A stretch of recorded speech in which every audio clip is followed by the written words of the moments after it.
سبق نمبر 2 را ساکن کے قاعدے، یعنی را کے باریک پڑھنے کے قاعدے ہم نے پڑھے تھے. تو اس میں سے کیا کیا تھا کہ را کے نیچے زیر ہو تو را باریک ہوگی، اور را ساکن سے پہلے زیر ہو تو بھی را باریک ہوگی. یہ ہم پڑھ کے آئے ہیں. لیکن اس میں 3 شرطیں تھی جو الگ سے بیان کرنا تھا اور وہ بھی ضروری تھا. را ساکن سے پہلے زیر ہو تو وہ ڈائریکٹ باریک نہیں پڑھی جاتی، بلکہ اس کے لیے 3 شرطیں ہیں. کیا ہے؟ نمبر 1، را ساکن کے بعد اسی کلمے میں حروف مستعلیہ نہ ہو. حروف مستعلیہ کون کون ہے؟ خصہ، ضغط، قیس، خا، صاد، ضاد، غین، طا، قاف، ظا. یعنی وہ لفظ جو ہے، وہ ورڈ جو ہے، اس میں ان 7 حرفوں میں سے کوئی بھی نہ ہو. اگر کوئی حرف ہوا تو وہ باریک نہیں ہوگی. مثال کے طور پہ ہم پہلے باریک کی مثال پڑھتے ہیں، جیسے فرعون.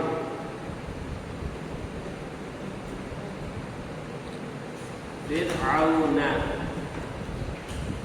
یہ ہے را ساکن سے پہلے فا کے نیچے زیر، اور یہ زیر اس میں جو ہے کوئی حرف مستعلیہ ہے. بتاؤ اس پورے لفظ میں خصہ، ضغط، قیس میں سے کوئی حرف ہے؟ نہیں ہے. تو یہ را جو ہے یہ باریک ہوگی. فرعون.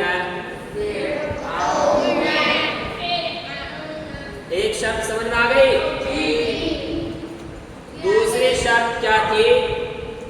را ساکن سے پہلے زیر عارضی نہ ہو، اصلی ہو. اصلی کی مثال ہم اسی کو لے لیتے ہیں، جیسے فرعون.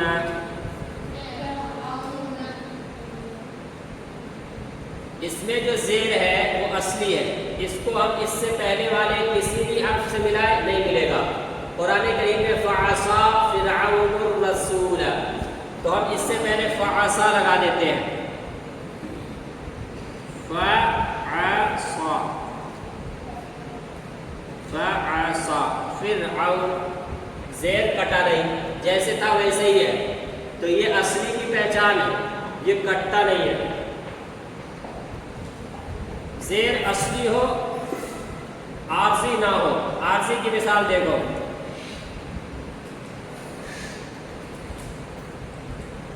ارجعی. ارجعی یہ ارجعی ہے جب ہم اس لفظ کو پڑھ رہے ہیں. لیکن جب ہم اس کو پہلے والے لفظ سے جوڑیں گے تو یہ زیر گر جائے گی. الف خود پورا کا پورا الف ہی سائلنٹ ہو جائے گا. قرآن کریم میں ہے یا ایتھا النفس المطمئنہ. مطمئنہ کے بعد ہے ارجعی. اگر ہم مطمئنہ کو ارجعی سے ملاتے ہیں تو کیا ہوگا؟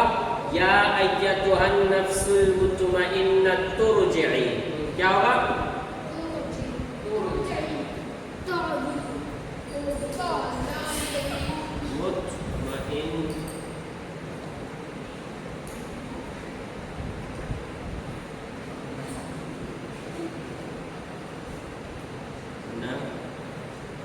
دیکھو آ گیا. اب یہ جو تا ہے مطمئنہ میں، یہ تا ڈائریکٹ را سے جڑتی ہے. یہ پورا کا پورا الف زیر کے ساتھ سائلنٹ ہو جاتا ہے. یہ عارضی ہے. اگر یہ عارضی ہے تو را ساکن سے پہلے زیر ہونے کے باوجود اس کو پور پڑھیں گے، باریک نہیں پڑھیں گے. یا ایتھا النفس المطمئنہ ترجعی. الگ کر کے بھی پڑھیں، ارجعی. اصلی جہاں ہوگا وہاں را کو باریک کریں گے. فرعون. آئی دوسری شرط سمجھ میں؟ اب تیسری شرط سمجھو. را ساکن سے پہلے زیر اسی کلمے میں ہو.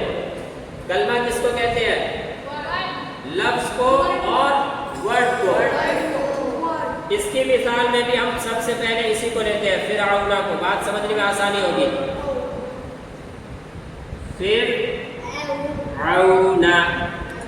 فرعون کو جانتے ہو؟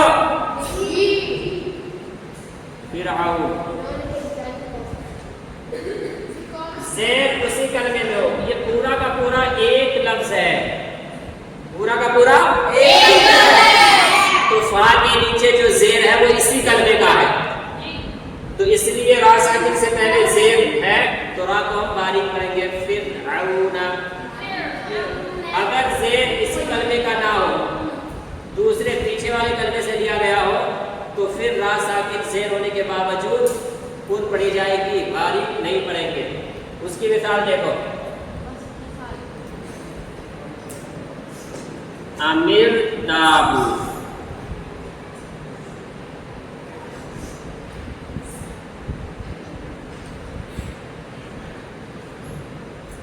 یہ اس میں جو ہے یہ ام ایک لفظ ہے, ارتابو دوسرا لفظ ہے, یعنی دو کلمے ہیں.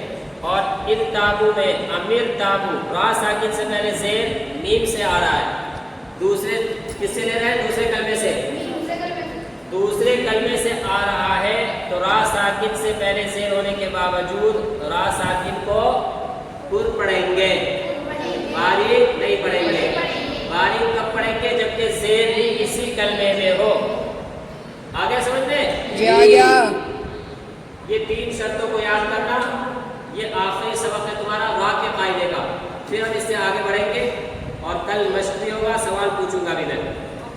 بس